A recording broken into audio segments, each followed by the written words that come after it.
Hey, this is Dave Pryor. Welcome to the Agile 2024 pre-conference podcast. Today I'm here with Melissa Boggs and Matt Barcomb, and we're going to talk about the Audacious Salon. So thank you both for being here.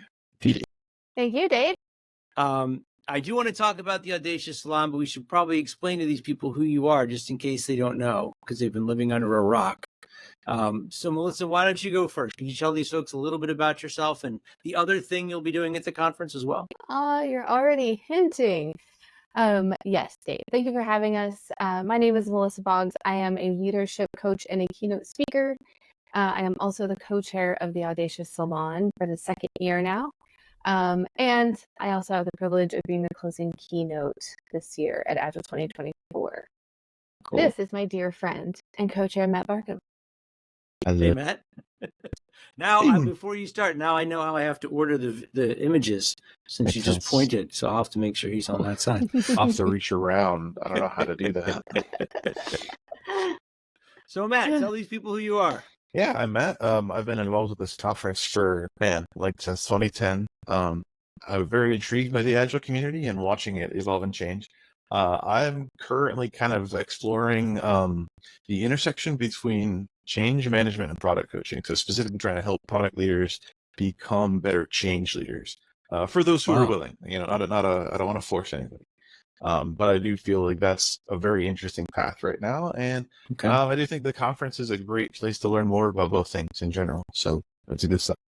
Cool. All right. Well, thank you. Now, for somebody who's not been to this before, or even people who have been but have never attended the track that you're working on, what is the Audacious Salon? So the Audacious Salon is the place at the conference where you go if you want to talk about the things that nobody wants to talk about. Yeah. And by that, I mean the audacious topics that are actually like plaguing people on the everyday, but we tend to sort of like shy away from them or look away from them. And our goal is to create a safe space to actually have those conversations so that we can learn from each other, sympathize with each other. And I don't know, face what is real right now. Okay. Is that fair, Matt?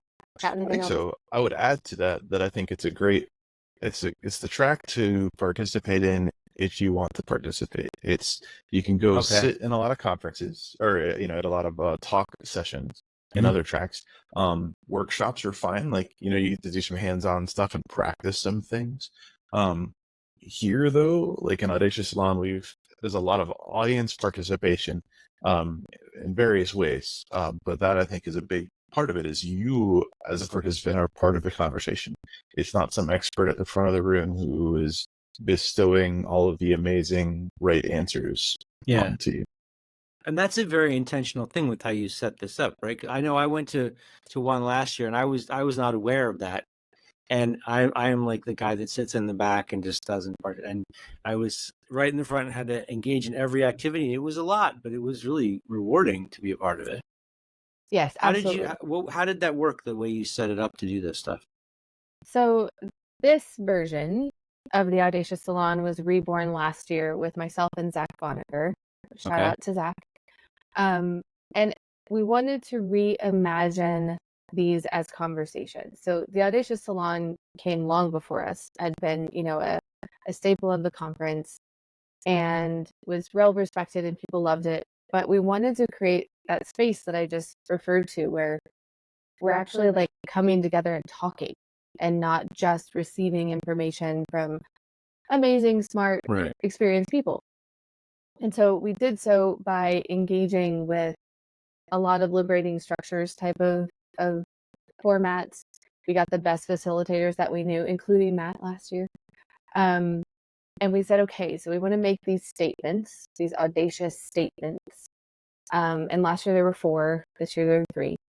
And we want every one of these sessions to be centered around one of those statements. And so if you were to go and look at like the overall grid, if you will, of the salon, in every session, basically theme plus format.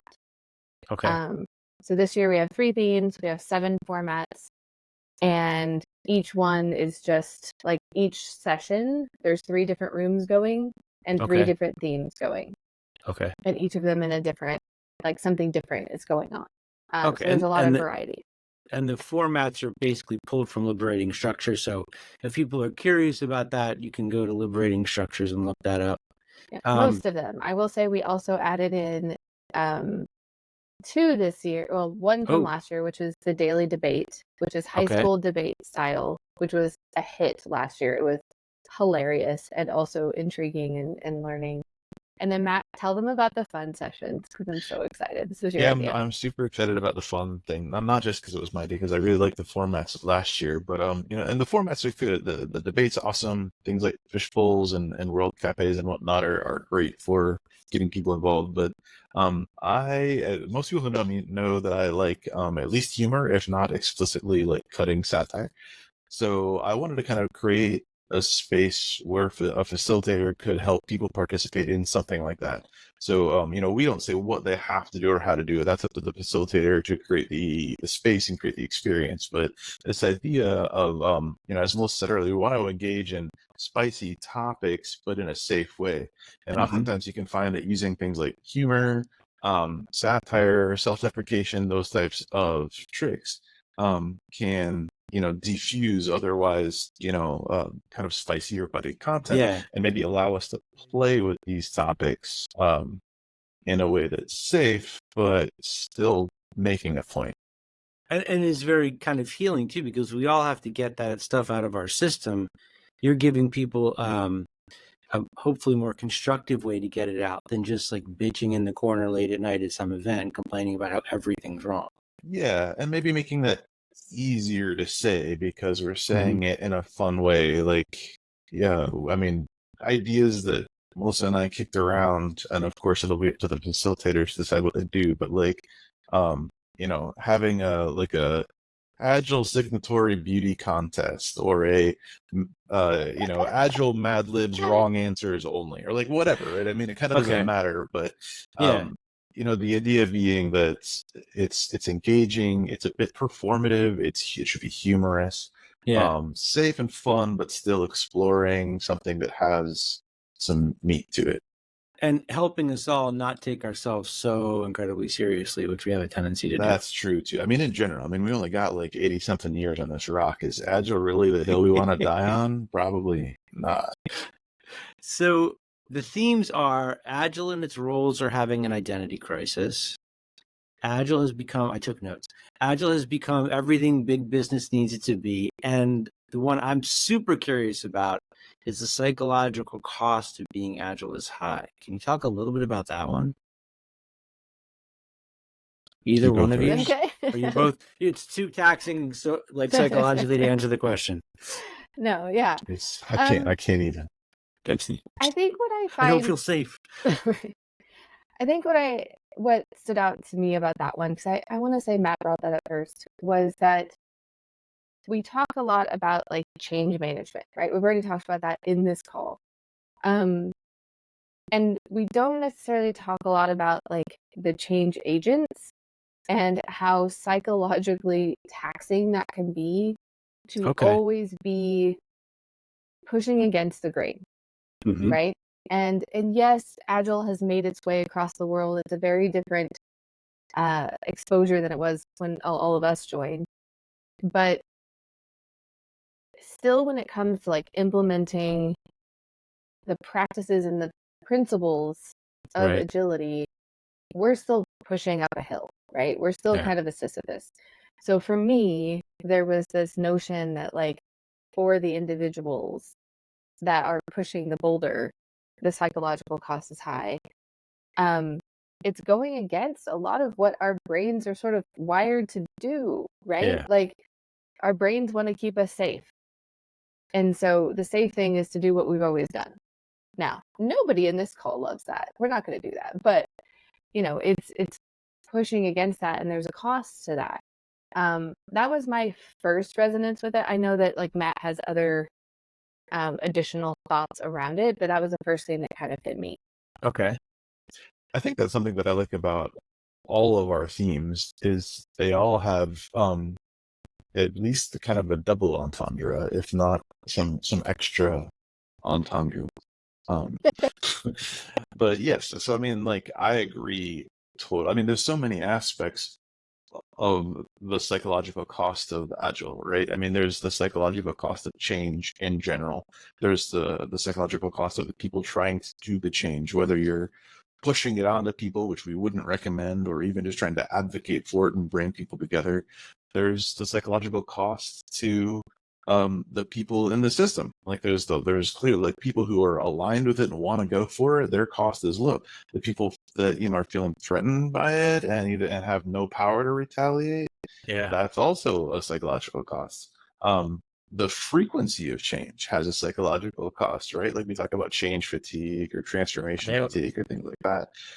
So I think there's a lot of interesting things, specifically with Agile, that could be an interesting topic right now too, because is it just the psychological cost of change, or is it the psychological cost of becoming Agile? Does Agile have this extra baggage to it that make things harder than it needs to be because we're using the A word? So that, I mean, there's so many facets to most of these that a facilitator could set the environment up to explore different angles, and who knows, of course, like what the participants bring to these is where the magic is. Yeah, it's hard not to get swept up in that. Like when you say the baggage, I'm thinking, and is the weight of that baggage actually heavier than the waterfall baggage, or it's just different and that makes it harder to carry right now? I mean, have you ever been at the bottom of the waterfall? I mean, you're taking a pounding. Just saying. I think I spent a lot of time at the bottom of that waterfall. I want to add too, I think with every one of our themes, there's also this like implied question afterward, but we don't say it, and we don't say it on purpose. So with that one, is the psychological cost of Agile high? We didn't say too high. We just said high. And then there's this implied question: is it too high for you, for the organization, for everyone? And I think each one of them kind of has that little like, no, but we want to just make the audacious statement. We crafted these very, very carefully for that reason, so that they instigated conversation and not just argument. Like, okay, but what does it mean to be too high then? So I'm very excited. I will have to admit that speaking about too high, I'm hoping that sometime during the week somebody makes like a Baha Men reference, like I was gonna become Agile, but then I got high. I think, and the other two topics definitely lend themselves to that, and probably people will need to go get high after they spend time on them. Just kidding. It's one way of dealing with the conference in a safe and healthy way. I don't know what's legal in Texas though. When the Audacious Salon first started many years ago, I remember feeling like there were some sessions where people were there, and I was like, wow, that would be really cool. But I'm not experienced enough to go in that room. Like, I don't have the cred to go ask that person a question. You're purposely trying to prevent that kind of idea from happening, right? You want everybody to feel like they can go. So all are welcome in the Audacious Salon. Not only are all welcome, but everyone are stars. Like, the intention of us and our facilitators here is to create space and for people to participate. Now, I also don't want our fellow introverts, Dave, to be afraid of showing up, because there are also, we have, how do I say this?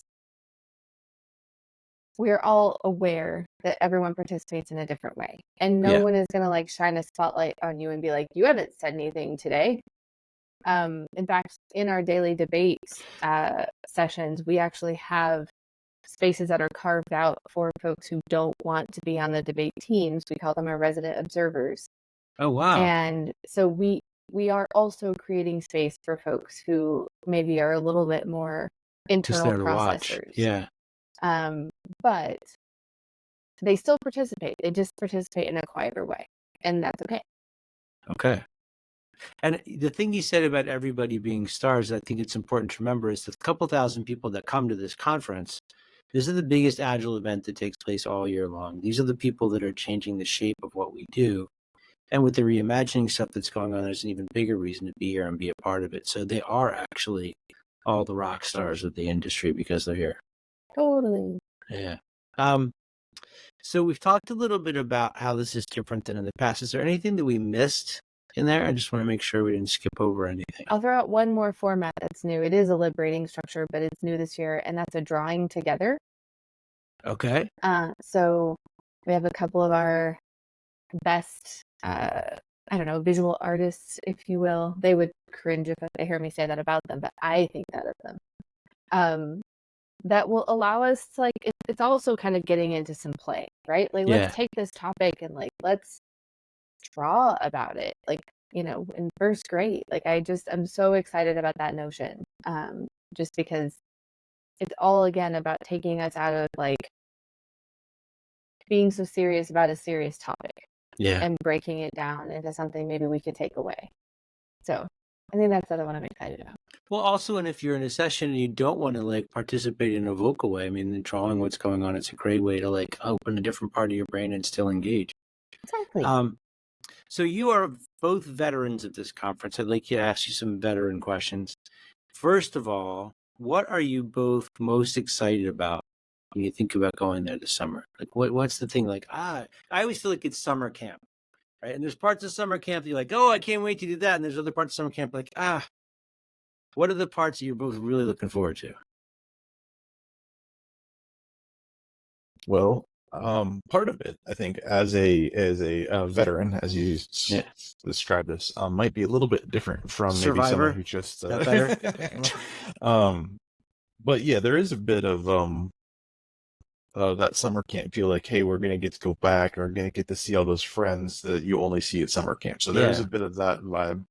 I will say that and it's ebbed and flowed over the years, but by and large, compared to other smaller Agile conferences or other domain specific conferences, I've always felt that this conference specifically is a bit of the gathering of the tribes. There's some tech folks, some testing folks, some product folks, some project folks, some coaching, but and I know people have said different things about how strong some of those flavors are over the years, but it has more than not classically been a place where those people come together, and when you bring lots of different people with lots of different backgrounds and domains and kind of stick them into a contained biodome like the Gaylord hotels for a week, it creates amazing opportunities to chase serendipity, I think. Yeah. That was so poetic. That was really well said. I'm sorry. I love that. No, I mean it. It was well done. So poetic. I have two, I think. First, I am genuinely excited to just hang out in the Audacious Salon all week. I don't know if that's pitching my own thing, but we actually have our own little space. So the salon is in 4 specific rooms the whole week right here. And the rooms are in a room. It's almost like a little fish tank. Yeah, I want to mention why this is important for the folks that might be attending for the first time. One of the hardest things is figuring out where your session is. So once you figure out where the Audacious Salon is, if that's what you want to do, you just come back to the same place every day. Just stay here. Stay with us. Sounds good. So that's number one. Number two is I am super excited for the opening keynote. So Heather Younger is the second person that I ever met when I joined the National Speaker Association. So my heart is in 2 different associations. I am very much an Agile Alliance, Scrum Alliance person, but I am also a very active member of the National Speaker Association. And I had nothing to do with Heather being asked to be the opening keynote. And she came up to me a few weeks ago at an NSA meeting and said, I think I'm sharing a stage with you. And it turned out that she was opening for us at Agile 2024, and I'm closing, and I adore her. She's an amazing speaker. She is very warm, and her whole thing is about caring leadership, which is something near and dear to my heart too. So I'm super excited about Heather. Cool. All right. Well, thank you. And what about making it through the week? Now, I know a little bit about the fact that you're kind of introverted like I am, Melissa. I don't know, Matt, where do you fall on that spectrum? Are you more extrovert? I'm a raging extrovert. So yes. So tips from both sides. How do people make it through this week intact? Sure. I'll say As an extrovert, well, I'm the guy that like I'll give a talk and instead of coming out of the talk and feeling like I gotta go crash in my room for an hour, I'm like, man, hit me again. I want to do it again. Um, as much as you might feel that way, and you're sucking all that energy probably out of you poor introverts. Yep. It's make being thoughtful about the space that you might need, but might not be realizing you need, I think is important. I think it's good for me to try to change up the type of interactions that do give me energy. The conference format will be doing some of that this year with the open space. Wednesday is a little bit different, but and I know everybody says this, but like there's you can create space by going to a session and listening to a talk and taking notes. It's a different kind of space to try to interact with people at a workshop table. If you're talking, if you're attending a workshop, the hallway conversations, the open space conversations, the one-on-ones, the dinners, the drinks, take a couple of hours off karaoke one night. We should get on that actually, because it's not a last minute. Oh crap, where do we go again this year? So there's always something going on for extroverts. I think changing it up is important to me. The things that have served me best is not just the knowledge or information that I get or learn, but the connections with the people. You forge some cool relationships and stuff like this, and they're just being thoughtful about actually following up with those people and figuring out how to stay in touch some way. Luckily, these last few years have helped us all learn how to use these tools that can help us do that. Cool. Thank you. Yeah. And from across the aisle? Yes. So a couple things. One, we already sort of talked about the creating space. I am definitely one who is not afraid to go back to my room for a session. I know you are also the same way, Dave. Yep. Also, it is very easy, especially because these conferences, at least in recent years, have been at the Gaylords, which is a very self-contained city, basically. It is very easy to just stay there.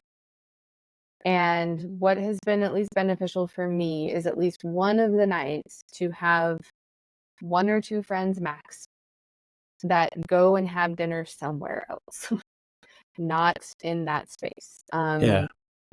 So that's one of the things. I would also say it helps me incredibly that I let everybody in my life know, work, family to an extent, that like, this is what I'm doing this week. I do not work, period, during the Agile 20X conference, period. Well, it is work. Right. Yeah. It's its own thing. It's its own job. Some conferences I can get away with like, I don't speak or I'm not going to a session until 3:00 and I can squeeze in a conference call with a client at, 1:00. Mm-hmm. I don't try to do that here at all. I just give myself, I surrender to the conference for the week. That's a really good way of saying it, I think. Yeah. So as much as that is possible for people, surrendering yourself to the conference, that helps you when you go back to your room for an hour. Yeah. Because otherwise you would be tempted to go back to your room for an hour and work. And like, there's just no way. There's no way you like make it 5 days, without creating some space to rest. That reminded me of something else that I think is I think a lot of conferences are probably this way, but it really strikes me, for this conference being a big conference, sort of an international draw. If you're newish to the conference, don't be afraid to introduce yourself to people. I know that's not everybody's thing, but even things like the program committee, the track chairs, the speakers, everybody's actually all super really friendly by and large. Everybody enjoys being helpful. Everybody wants to talk about, we're all here at this conference for these reasons. So, and it's like something this conference I think does really well is there's something going on formally almost every night, I think. Mm-hmm. There's like the icebreakers and they get to know you and the conference part of it. So if you want to, there's no reason not to just ask somebody, a speaker, a track chair. Hey, most people who I would say a lot of speakers and almost all track chairs have probably been to this conference multiple times. And Yeah. if you just ask, what's going on this evening? Most people will be like, I'm not really sure, but I know a bunch of us are going to go to like that lounge around 5 or at 6 or whatever. So feel free, or here, text me or message me in the Slack or whatever. And most people would be very happy to like, hey, yeah, let's go do a thing. Yeah, it is a great place to connect with people. I'd say the reverse of that too is I'm going to make an actual call out to those of us who have been here for years. Don't just stick with your friends without asking someone who Bringing might look a somebody little new lost along. in the Yeah. hallway. Like grab a person. If we all grabbed a person consensually. Imagining myself now walking around like, hey, you want to be my friend? You look lonely. Yeah. But not, not in a weird way. Right. And consensually. I will say, honestly, I am someone who is one of the first group that Matt talked about. Like, I'll say this. I am a roller skater, and the first 9 months that I went to the roller rink, I did not talk to anyone. It took someone else saying something to me finally. And I am like a confident person, but not when it comes to these new situations where seemingly everyone else knows each other. Yeah. So, first of all, to our new friends, not everyone knows each other, even if they're pretending like they do. And second of all, we will look out for you. I think that is so important for us to do. That's a really important point is, people will look out for you, especially if you need help, ask for help. Mm-hmm. So these are my 2 takeaways from that part of the conversation. Matt, from what you said, I am basically like a juice box for Chris Lee. Love it. I think that should be on a t-shirt. And Melissa, from what you were saying, I really like the surrender idea, because I feel like the conference is like a gigantic wave, and you can try to fight it if you want to, but you're not going to win. So you just have to like go along with it and let it take you see where the day takes you. And no work. Yeah. Well, it is. I think this is work. It's just not regular job work. All right. So last question for both of you, and I'm going to change it up from what I said I was going to ask you. What I would like to ask you to do is, let's say I'm somebody who works at a company and I want to go to this conference. I want you to explain to their boss why they should send them. What do people get? If I'm a manager, what does my person who works for me get from this conference? What is the manager's name, Dave? Dave. Manager Dave. Manager Dave. He's a PMP. Oh, okay. We were doing improv on this call, Matt Barcomb. Woo!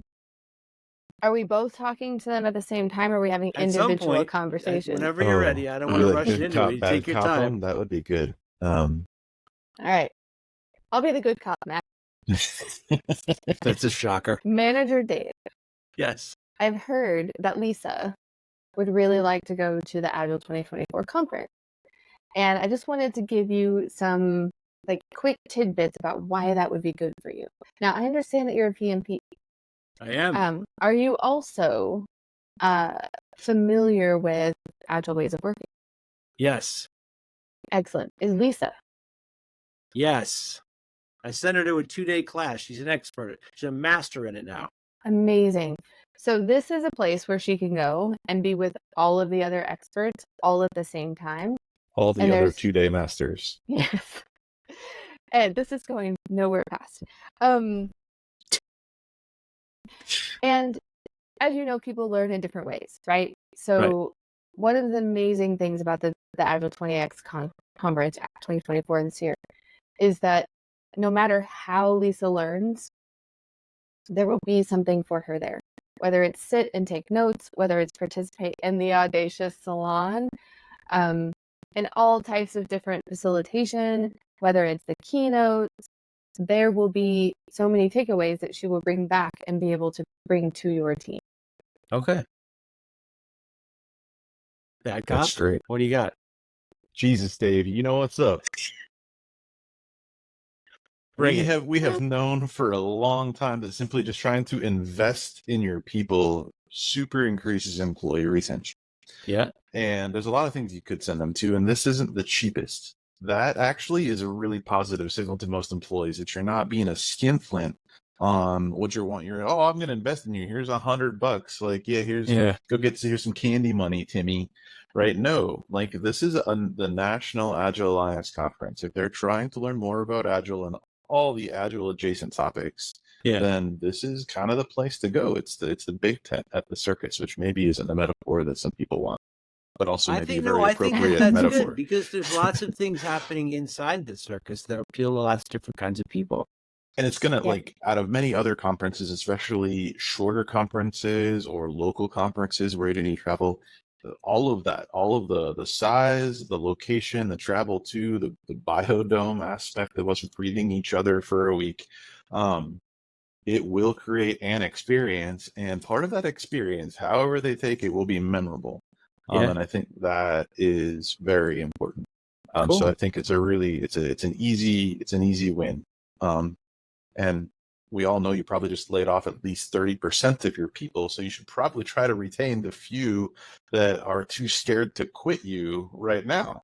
Yeah. Well, I'm going to speak to the manager now too, because I think maybe that manager you too, Dave, should send their whole team. Exactly. Because that way they can cover more stuff and bring it back and help bring more knowledge back to the organization. And actually, I'm a huge fan. When I was more of a contributor role and I went to local learning events, I mean, and this conference will be chock full of people who would be super willing to help you, coaches, other leaders, change folks, sitting down and like thinking about what you've learned and how to go about bringing it back. There will be lots of opportunities to do that this week. Cool. Thank you both for doing this. So, what if they want to get in touch with you beforehand, Melissa? What's the best way to reach out to you? What if they want to schedule some roller skating with you in Dallas? I will roller skate with anybody.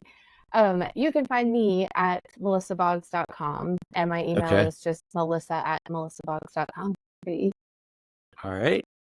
Sort of samesies. I actually think I do have Matthew Barcomb or Matt Bark. Anyways, but Barcomb is not super common. So if you just find me on LinkedIn, that's the easiest thing to do. And then I've got my Calendly link if you want to.